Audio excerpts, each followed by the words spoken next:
sur les places américaines et asiatiques, le climat boursier reste relativement tendu ce matin sur le marché parisien. Un marché parisien toujours dominé par les craintes liées à la conjoncture américaine, mais aussi désormais liées aux dettes souveraines. Du coup, en attendant une nouvelle série de statistiques américaines cet après-midi, le CAC 40 sombre dans le rouge. Il se replie actuellement de 1% et revient à 3728 points. Sur les autres places européennes également, la tendance s'est dégradée. En atteste l'Euroforce 80 qui abandonne actuellement 0,96%.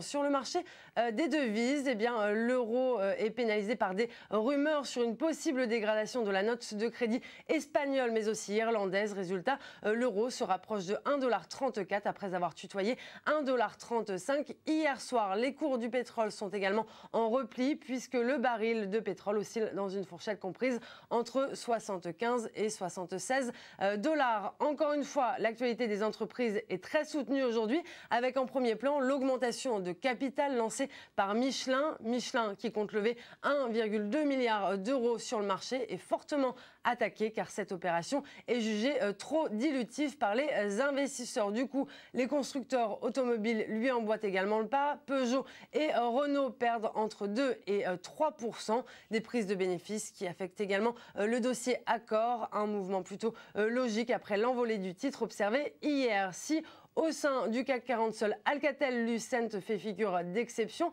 en évoluant dans le vert. En dehors de l'indice, en revanche, ANF Immobilier fait partie des dossiers les plus travaillés. À ses côtés, on retrouve notamment Technicolor qui vient de céder 31% de ses parts dans Screen Vision. Un palmarès complété par JL Evans, le spécialiste de l'événementiel qui profite aujourd'hui de la confiance de Gilbert Dupont. Je vous rappelle que le CAC 40 s'inscrit en repli de 1% ce matin.